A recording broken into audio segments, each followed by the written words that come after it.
the Prime Minister's comments around how Congress has been quiet about Adani and Ambani, and I thought, what a masterful stroke. The election season is making the prime minister do things which would have been unthinkable. A lot of the foreign press is now really beginning to focus very hard on the sort of anti-Muslim rhetoric that is being created in this campaign, much of it coming from the Prime Minister himself. From Rahul Gandhi's perspective, he's moved away from a mudslinging face-off against Smriti Irani, and now he's sort of elevated himself to a national debate with the sitting prime minister. Essentially, the market is, aside from being a drama queen, also a beast that likes continuity. The ideal outcome would be keeping things as is. There is a particular government in place, there is a particular, economic policy running, and that's what they would like to see. International hedge funds doing options trading in India is at an all-time high relative to anywhere else in the world. Market has always preferred the BJP.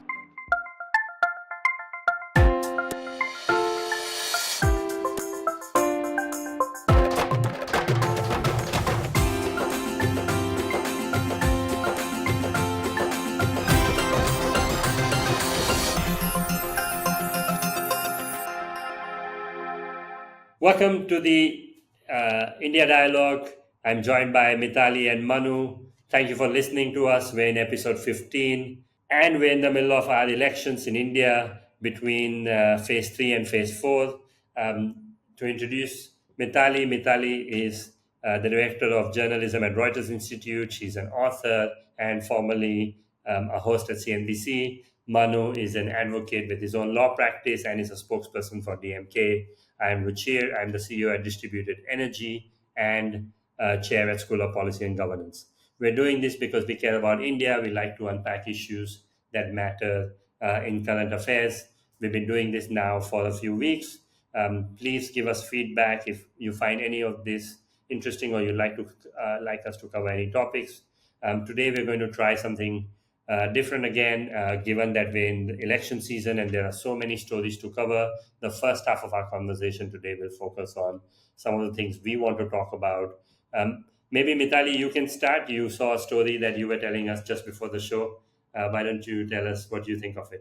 Yeah, thanks, Richard. Or maybe I'll sort of park that towards the end in terms of developments. But so much has happened. I think for anyone who's tuning in, so much has happened. I think where we stand, we've crossed, the first three phases, and soon we'll do the fourth, which means that more than half the seats that go to polls are done.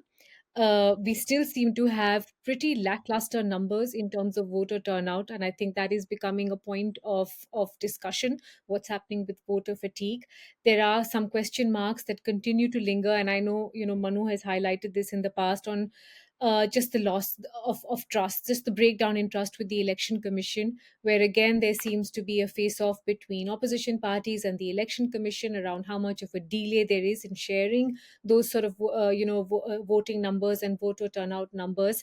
And the big one is, of course, that as we speak, one of the chief ministers who was jailed, which is Arvind Kejriwal, the chief minister of Delhi, was granted bail today. And that was a big moment, I think, politically and news-wise as well. So, that's just a headline. But let me ask you all first, and then I'll come to the report I wanted to talk about, because I think it's a bit parallel to election developments. Ruchir, you want to go first? Yeah, I think I was just thinking to myself, some of the campaigning brings out some incredible strategy and sometimes the a shock effect. I'm referring to the Prime Minister's comments around how Congress has been quiet about Adani and Ambani, and I thought, what a masterful stroke where everyone just assumes that Ambani and Adani are extremely pally with the party in power, but they flip the whole. They flip the whole thought on its head in that Congress is now really close to Ambani and Adani. That was really surprising to me. I thought it obviously, given the nature of the remarks themselves, they dominated so much of the narrative this week. In private circles, it's been rumored that Ambani is not as close to the BJP as they were, but still, I didn't expect the Prime Minister to come out publicly and make that comment. That was on my mind about what happened this week. Manu, any thoughts on the developments? So I want to go back to January this year, when the Adani Group in total decided to invest 12,400 crores in the state of Telangana. They signed a series of MOUs with the Telangana Chief Minister, Revant Reddy, right? The first time Congress Chief Minister. Now, again, Reliance, as well as like the Adani Group, like all major groups, they have investments across the country, right? And they have to do business with both the union government and the state government. Now, when there is one party in both these places, maybe it's a little bit easier. Maybe it is even top down. Delhi political bosses will sort of nudge the state to help out, right? To ensure that the investment comes in. But when it isn't, then there's definitely, I think, the question of business acumen. I don't think it is anybody's case that either of these two big business groups have any less business and political acumen, meaning they are, I think, in good terms and relations with across parties, right? I think that's something that we need to sort of make very clear. Although I do think that a lot of the criticism that Congress has leveled, though it may have been colloquially worded as Ambani Adani, I think is around crony capitalism. It's about how, the union government has been helping big businesses at the expense of the little guys, at the expense of small businesses, at the expense of farmers, at the expense of your middle class income tax paying, blue collar workers, right? I think that's the general sort of um, thrust that Congress has, I think, invested in over the last, I would say, 2 years, 4 years, 6 years. Now, I think it is though extremely surprising that the Prime Minister mentioned the names of Adani and Ambani, right? And I think that's the real twist in the tale. If you believe there is a twist, then the fact is that he's mentioned it for the first time in 5 years. And why I say 5 years is because the Prime Minister, though he's the Prime Minister, he also, as the BJP's senior most leader, has campaigned across states. So when he campaigned in multiple states, he has never said this, or never addressed the elephants in the room. But he sort of seems to have done it now, which, according to me, I do see that the elections campaign, the election season is making the Prime Minister do things which would have been unthinkable, months ago or a couple of years ago. So I think that was really interesting that he has sort of gone with that. And of course, I think Congress has also responded, and the onus is all, of course, always on the government, right? I mean, I go back to my famous one liner about elections, which is governments lose, opposition seldom win, right? So it's really the government which controls everything. So if the government, if the ruling party believes that particular businesses are helping out, not in a legal way, in an unlawful manner, any other political party, they're always open to investigation, right? They could have sent their Central Bureau of Investigation or the Enforcement Directorate to any of these businesses, and made sure they sort of track down. So I think it's a bit I think it's a bit too rich or ironic coming from the Prime Minister, the senior most sort of minister in the union government, saying that, oh, there's trucks of cash being given to Congress. If anybody has any information on trucks of cash being given, then they should first report it to these agencies which function directly under the union government, regardless of the model code of conduct and other things, right? Now, that I think is a good segue to go into Arvind Kejriwal, and I'll just speak for a minute, and then I'll sort of pass this on to Mitali. So, of course, the last 30 days, we've addressed this a couple of times in this podcast, that arrests of senior government functionaries. So, Hemant Soren, Arvind Kejriwal, a minister in the DMK government, Sendil Balaji, a deputy chief minister of Delhi, Manish Sisodia, a senior leader in the Telangana Rashtra Samiti, Kavita. A bunch of them have all been arrested by the ED, right? And they've all been in jail for a long time. In fact, Arvind Kejriwal is the person who spent the least amount of time, so 30 days. And then he's now recently been granted bail by the Supreme Court. It's an interim bail, saying that he can only enjoy bail till 1st of June. Keep in mind, Delhi goes to election on the 25th of May, so the entire calculation seems to have been it is bail for the purpose of election campaigning as the senior most leader of the Aam Aadmi Party, right? Now, while I'm all for bail, I'm all for curtailing the enforcement directorate's sort of indiscriminate arresting powers. I think the Supreme Court is making a mockery of bail jurisprudence. Okay, why I'm saying this is twofold. One, nowhere can they sort of say that being and being a star campaigner is better than being a chief minister, right?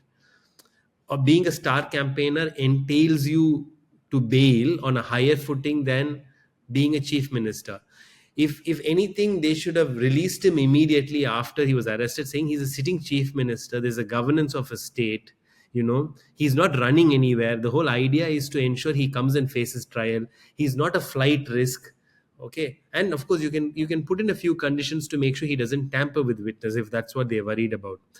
But by saying that, oh, elections are there till the 25th of May, so we'll give him bail till the 1st of June, actually is, according to me, very, very poor jurisprudence, and actually something that does not address the main issue. The core issue is the Enforcement Directorate's arrest powers uh, seems to have sort of gone unchecked.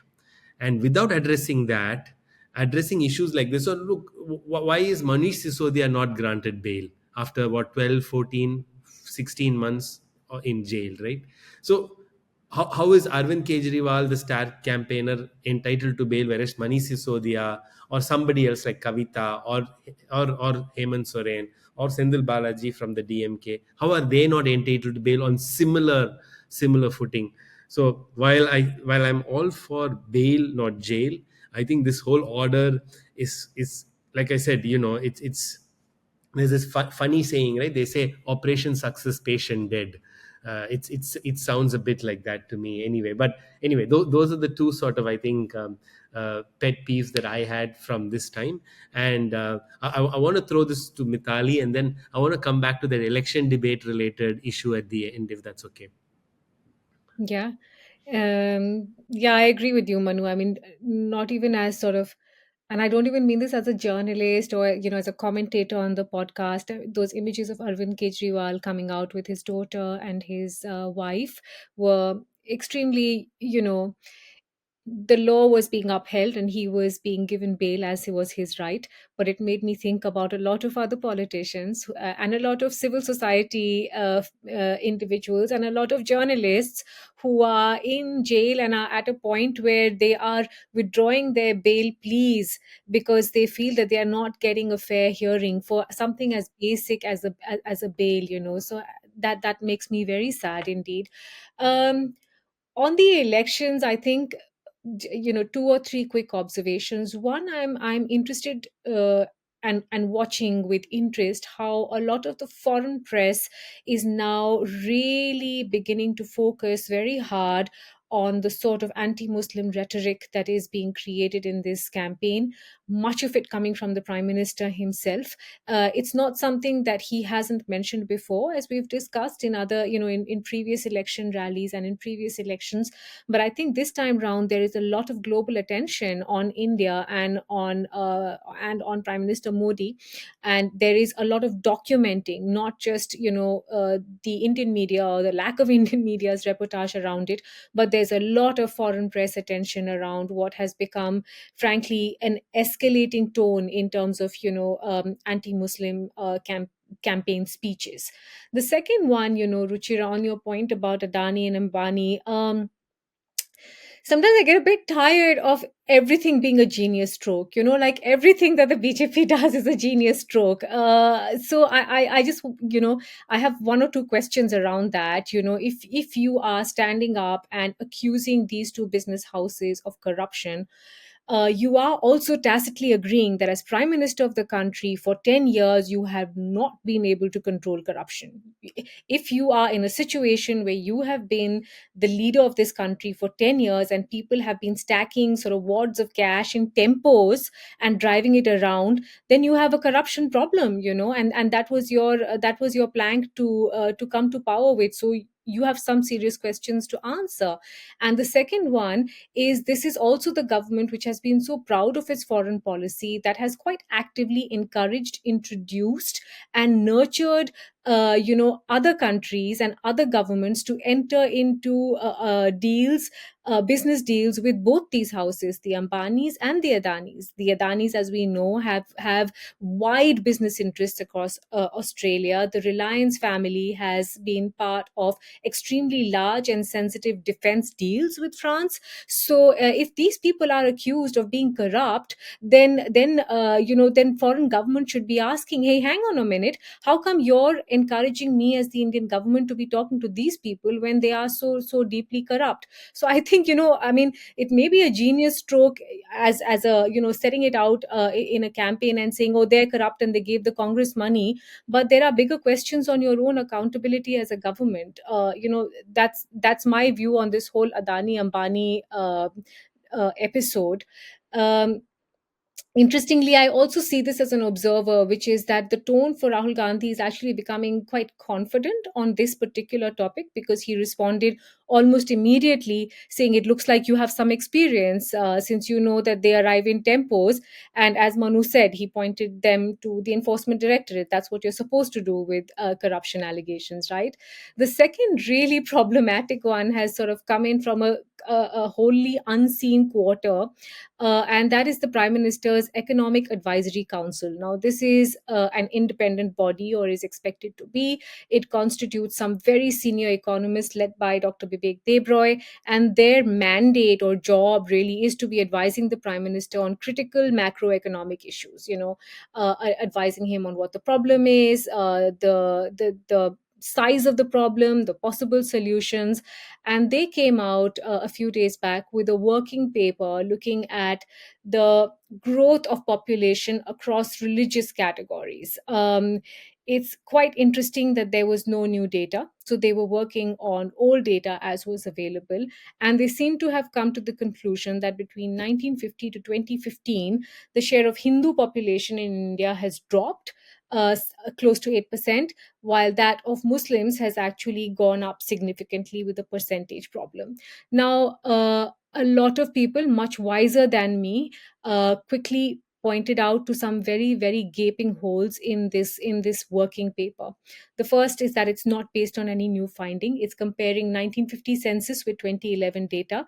We all know no census has been conducted. It was due in 2021. It didn't happen.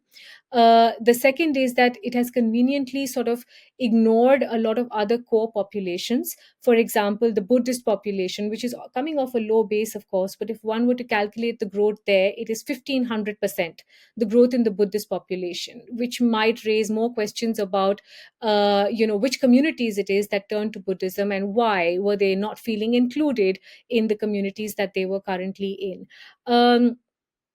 I think it's, first of all, quite irresponsible for a body whose responsibility is to be talking about macroeconomic issues to be wading into this. A lot of holes are being poked into even basic mechanisms of calculation, including for the Sikh community.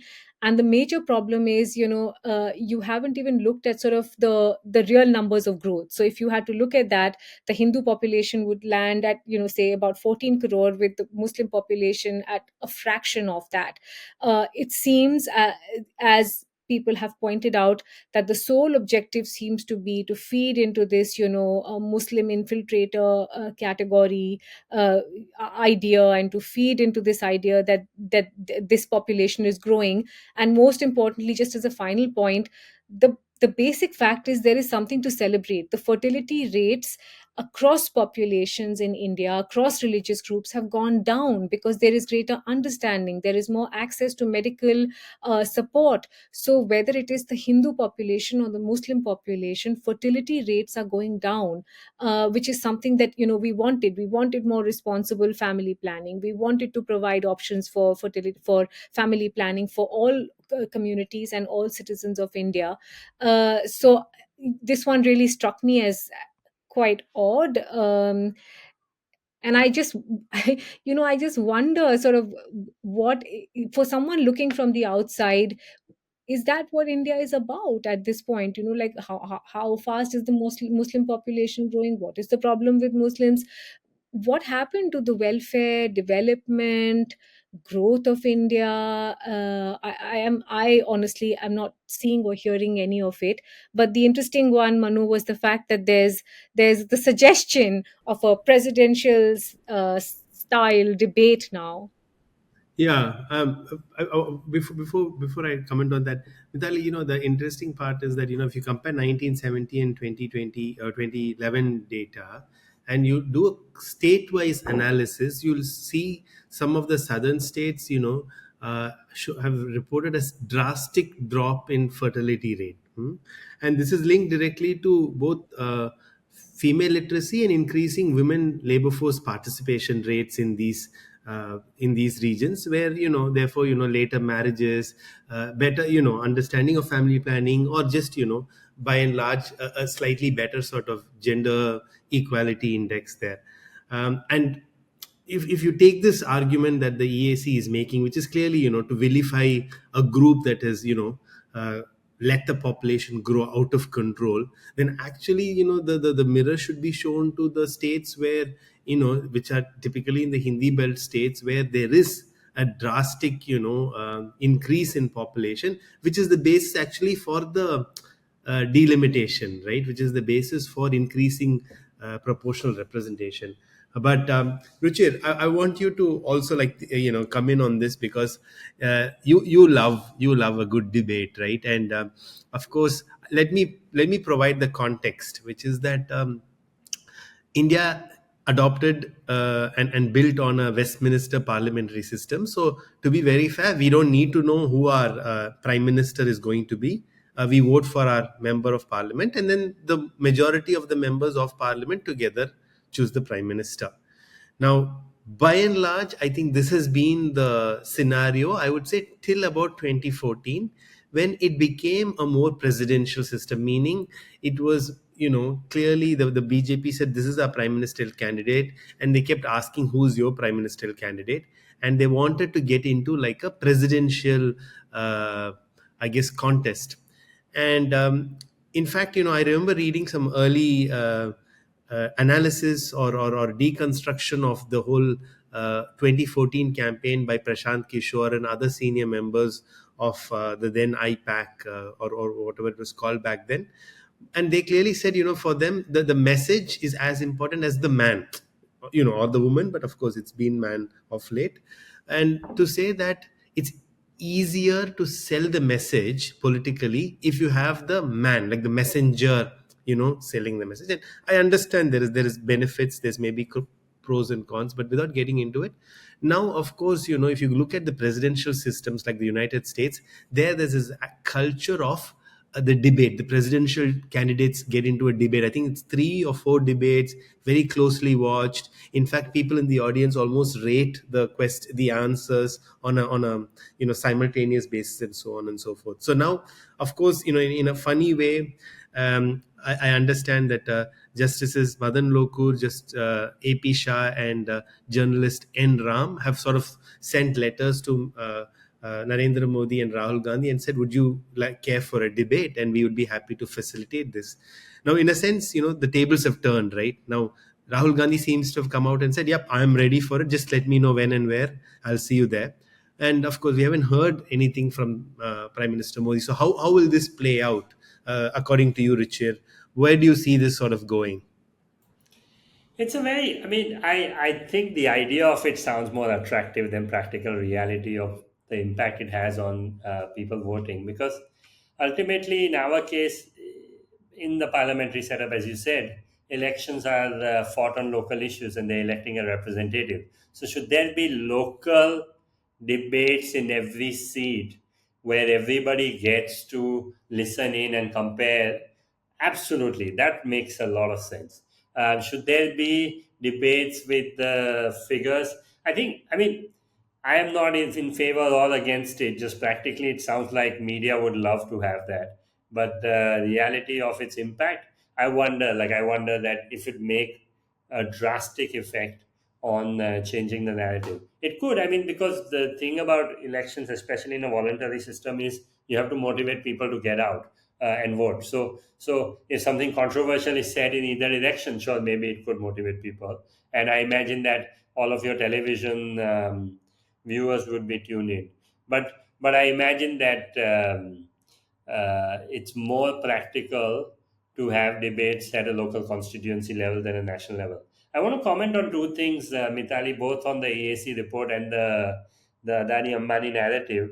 I think the wider point to make here is that the BJP is far strongly tuned into the narrative and narrative setting and the communication piece than the opposition. I don't think, like, the fact that the EAC report comes out now, it's designed obviously because they want that to be the topic of discussion.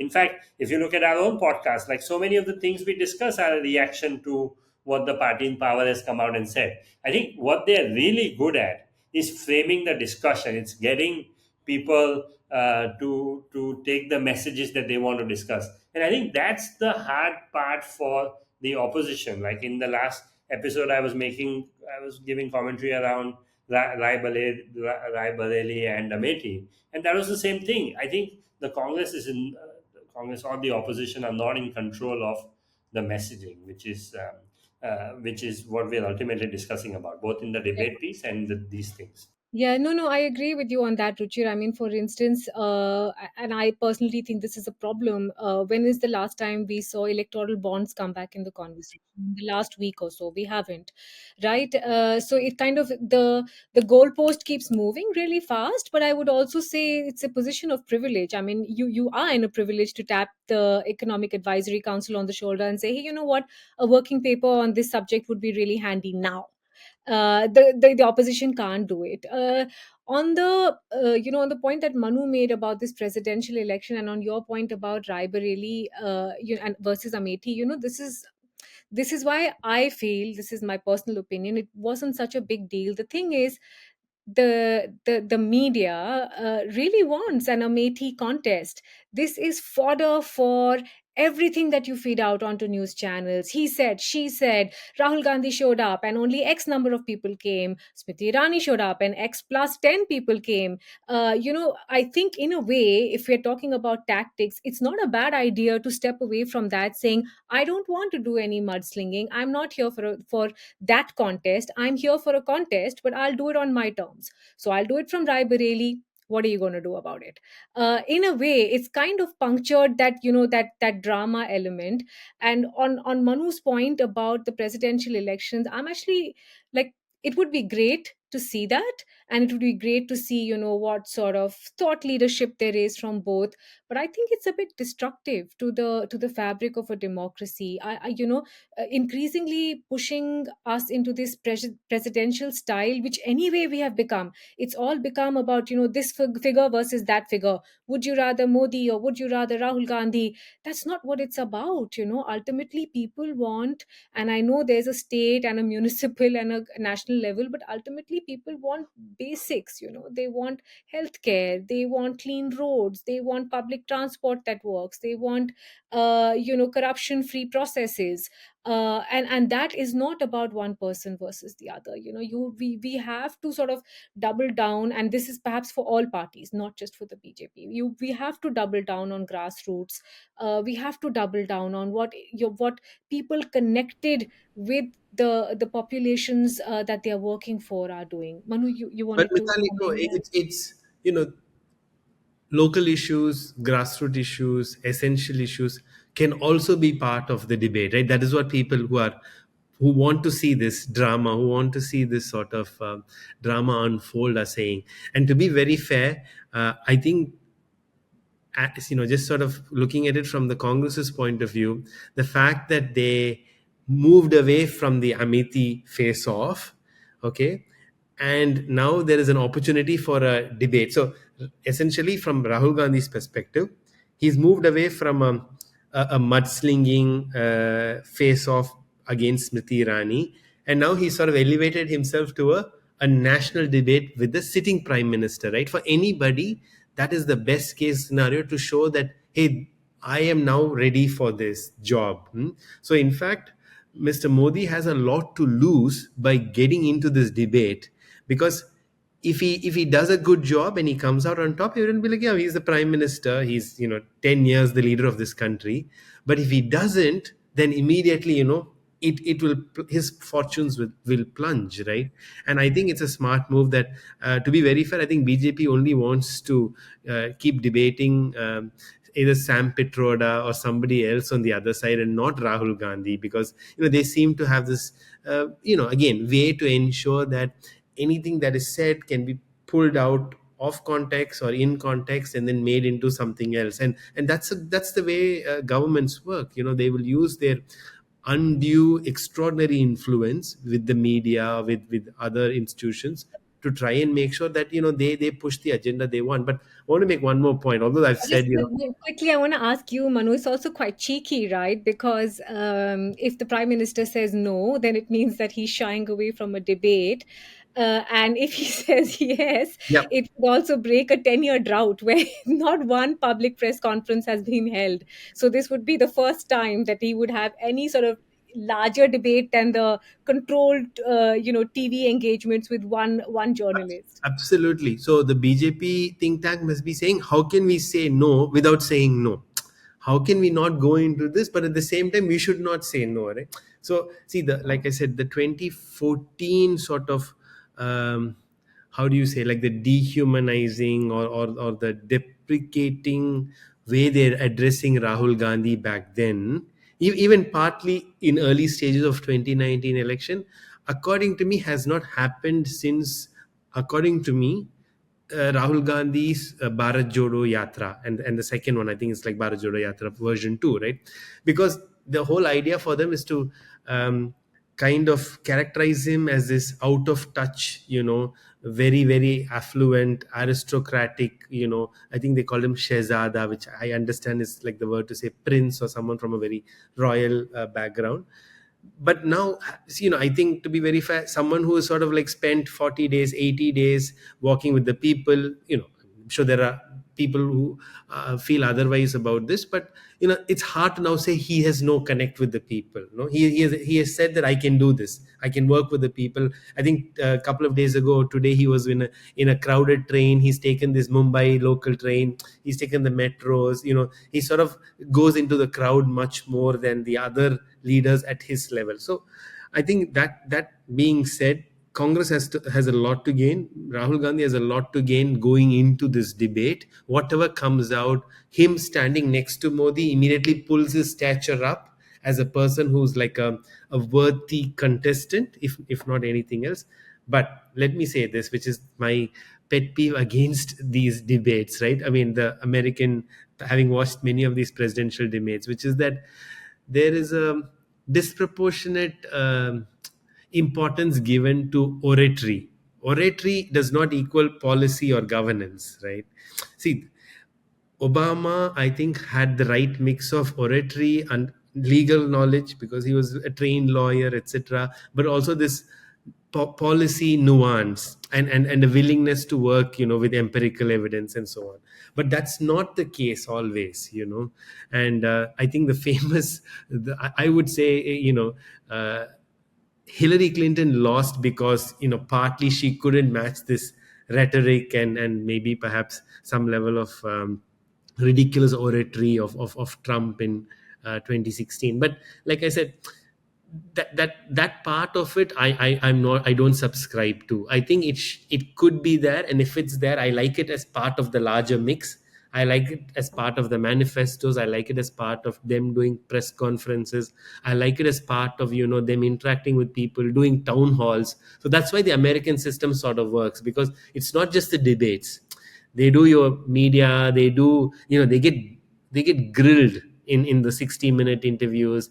They do town halls. They take questions from, if you see the primary campaign, they take questions from every person in that village, and so on and so forth. So I think it's a different system. Just picking the debate alone out of it and making it sort of work, that is more for our TV news, right? And that is like the drama and the entertainment. And IPL will finish on the 26th, so maybe they should think of doing that debate in that last week, just to keep the television viewing up. But what do you say, It's Ruchi? probably not a coincidence that IPL and elections are on at the same time, because probably the mood of the nation is a little bit more lifted. One more comment. I want to just say that the people of Amethi ultimately suffer, and like it, like just for that media entertainment of mudslinging. And I think the point there is, what has like Congress got to show for the fact that they've been attached to that seat for as long as they have? I think that's a very reasonable question to ask. The fact that they've just been able to win there and not have to work for it. I mean, yeah, it's sad.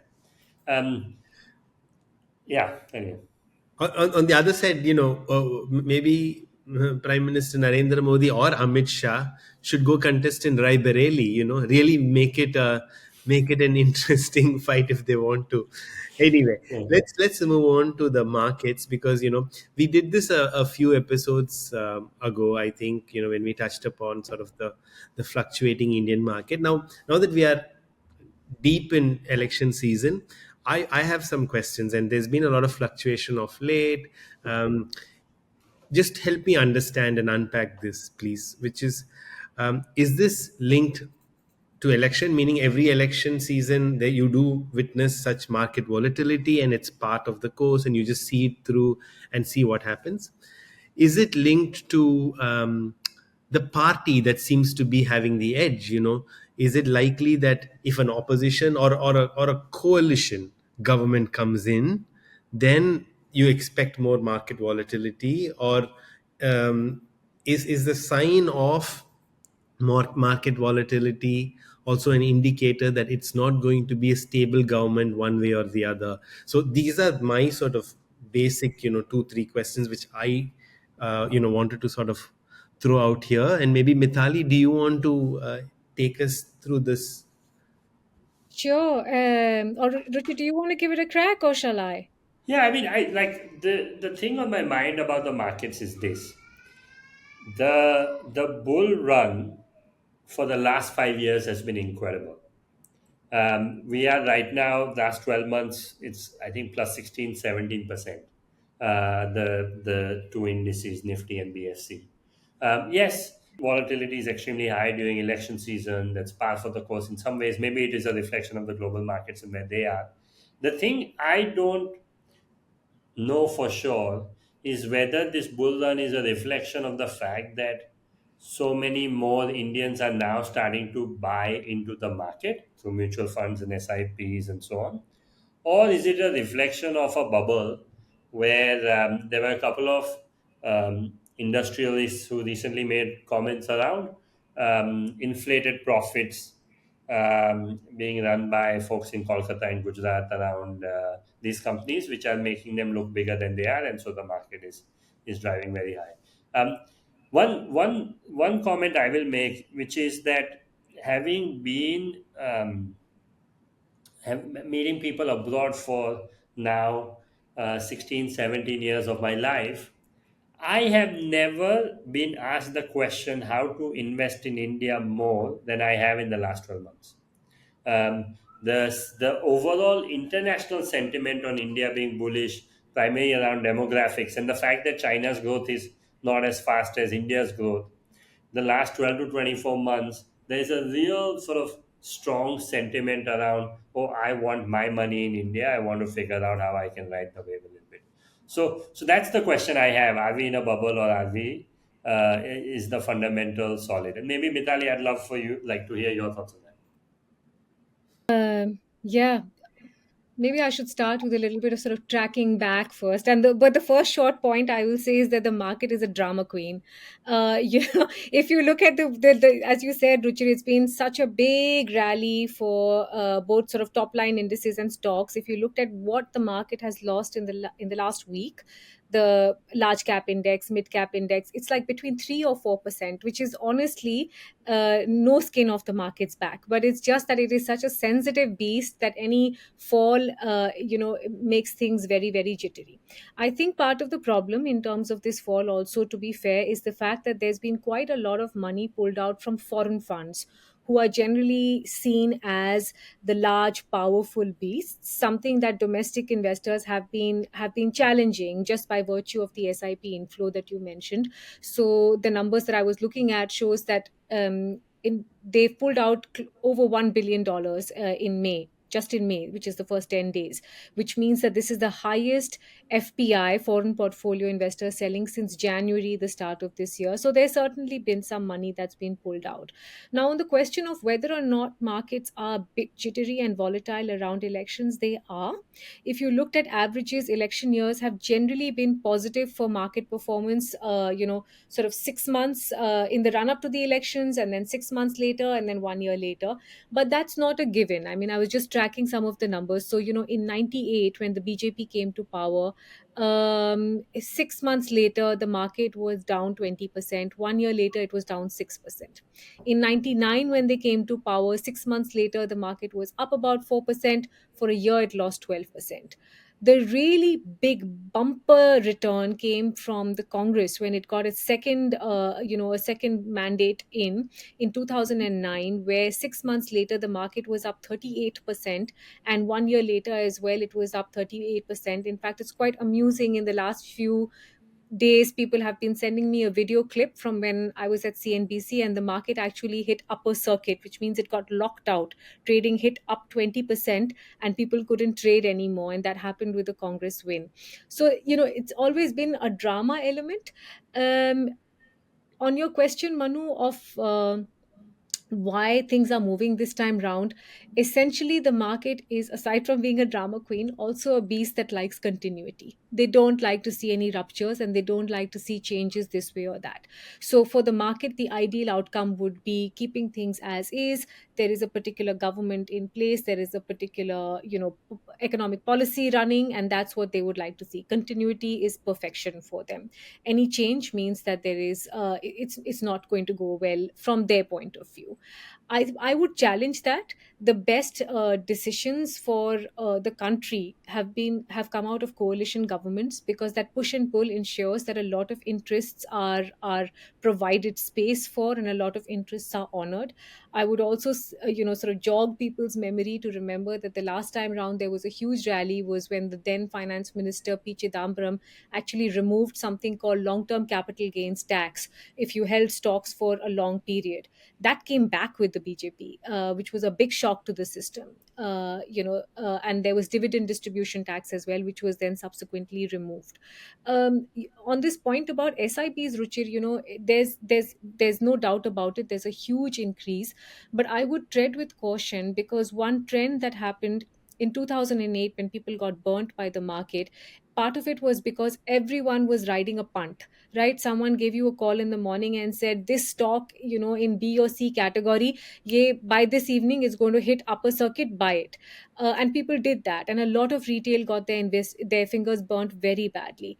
This time round, ever since then, people have started buying SIPs the way they were buying stocks. So if you were to ask a random retail investor how many SIPs they owned, which is systematic investment plans, it would range between 10 to 12, which is crazy. You don't need that many SIPs to be invested in the stock market. So I think that is a slightly problematic side of how investment has gone, and I'd like to see how trends shape up. But the most recent trends I saw was that some money is being pulled out now, maybe as a preventive measure from these SIPs as well.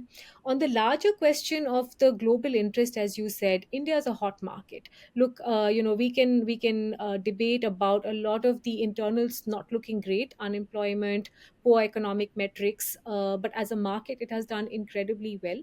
There's a lot of interest in the fact that these are really, really meaty numbers. But there's an interesting play here on China versus India. So, one thing to track is the fact that interest and momentum is coming back into the Chinese stock market. And I would watch that quite carefully. And the other one is that in times of distress, this is almost like a thumb rule that I've observed. In times of distress, money goes back to the mothership. So whether it's money from the US or from the EU or anywhere else, when things look tricky, you tend to take money back into a safe zone. So I would wait and watch what happens for the rest of the year, both globally and what happens within India as well, and how people choose to make decisions around it. Has the BJP done something significant for the stock market? The honest answer is no. Has the stock market traditionally preferred the BJP and been a BJP supporting entity? The answer is yes. So I think there's some sentiment at play over here on how things trend, but it's also a good barometer because we've discussed how that is bar 400 par. This time we'll cross 400, has sort of died down, and it looks like the market is also figuring out that that may not be the track to go to. Very interesting, guys. That's fascinating to Ricky, do hear. you want to add something? I'm sorry, I was just going to say the party in power is still the party in power, as in, like, it doesn't matter that well, for the markets, it doesn't matter how much of a majority they have. I think it's of course, the global factors are, like, I think that's right, Mitali, what you said. Ultimately, the global factors are at play. I actually think this is anecdotal. I have no evidence for this. I think an incredible amount of confidence was lost after what China did to Jack Ma and what that did to the Alibaba situation. Like, even now, read reports of Alibaba being extremely undervalued, and literally, like, under the report with comments, people just go, never again, not with China, because just people, like, may buy into the stock market, but if the government, like, plays a heavy hand, then you have no control, and that's just not attractive to anyone. So I think that's the real difficulty with China. Just quickly on your valuation point, Ruchir, it is certainly overvalued. Huh? If you looked at most companies, they are over 20 times, in terms In of India, value. yeah, Yeah, yeah. which is just, it's completely out of That value. And what we've that seen with hmm. companies like 197, the Paytm thing, remember we discussed it. Yeah, that's the idea. That in the face, yeah. People put a lot of money in that IPO and look at where it's gotten to. Yeah, I don't get that. The other point I wanted to make, and this is where I think India is surprising, is the US dollar, with the interest rates as high as they are. To your point, Mitali, all the money goes back to the mothership. Like, when the US dollar gives you 5.5%, it's the same, like, supposedly the safest place in the world. But I don't agree. It's just what the markets think. All the currencies have been going, all the other currencies other than US dollar have been on a downward trajectory because of how powerful that is. But the FPIs into the Indian market have still been quite strong overall, if you look at a 12-month period. So that's where the India story has been surprising, that still foreign money. And the other thing I saw is the amount of international hedge funds doing options trading in India is at an all-time high relative to anywhere else in the world. So I think there is a real sentiment sort of situation, which is showing signs that, yeah, like, that India will be something, as long as no one screws it up, basically. See, just one point that I wanted to check in on you, Mithali, which is that you said the market has always preferred the BJP, right? Now, usually the policies of the party that would play a role. Secondly, the kind of leadership that they have in who would be the finance minister. I assume that would play a role. Is there anything beyond that, or would you like to sort of maybe deconstruct that a little bit more? Why Yeah. the market would prefer A party over B? It's complete anecdata, Manu, from what I've observed over the years. See, one part of it is who constitutes a bulk of the trading community. And a bulk of the trading community in India for the stock market is sort of Maharashtra and Gujarat, right? That is where the most influential traders or the really large sized, deeply invested traders from a stock market point of view come from. And in that sense, for at least for Gujarat, there has obviously, and as has been documented, a preference for the BJP as a party. There was also a belief for a long time that, the BJP is kind of quite trader community focused, and looks at the trader community with a more benign lens and is more supportive. On that, honestly, I haven't seen enough data. If anything, I think a lot of the policies that came in from the Congress have gone on pretty far to support India Inc. And there were mumblings in 23 that there would be a much larger corporate tax that would come in. I haven't seen that yet, of course. So I'm not sure why it is, but there is this anecdata in conversations and in the general narrative that you hear from a lot of the trading space in India stock market, that it is BJP leaning. Should we move on to Have You Heards? Yeah. The segment Who's, where who's, we try to who's swearing pull, it? pull out something insightful from the last week or so, and share it with the rest of the world. Let me begin. Yeah. Last week, as you both know, I was in the UK and I was briefly in Oxford, and I came across this very, very interesting scholarship, which I feel more people should know about, right? The University of Oxford and specifically Somerville College have come up with a scholarship called the Savitribai Phule Graduate Scholarship. The candidates must be eligible to study in Oxford and should be admitted to an Oxford degree and a course. But the conditions that, beyond the merit of getting into Oxford are that they must be ordinarily resident in India, so it's applicable only for Indian residents. And most interestingly, the scholarship has a further category of it must be for a Dalit, Bahujan, or Adivasi community person or a first generation learner. I was quite blown away when I first heard about this scholarship, and I had met some wonderful people at Somerville who were working very hard to get the word out on this scholarship. I think it's fantastic. I think just to help people understand, it would have been a phenomenal effort to make the University of Oxford and all the other sort of agencies in the United Kingdom understand the caste and social discrimination, and to empower people coming through that, to come and study in a place like Somerville College. So I think I wanted to sort of share this with the rest of the world so more people know about it and more people apply. Of course, the next application process would probably begin around close to the end of this year, end of 2024, and that would be for the 2025 admission. So that was my Have You Heard? Mitali, do you have a positive one or no? Um, I Because I have a negative one, so I feel like you should go. That's what I was thinking. it's positive, and I just wanted to say, Manu, when the scholarship was announced, there was a small gathering, and it was so moving because the young lady who won the scholarship couldn't join in person, so she joined on Zoom. But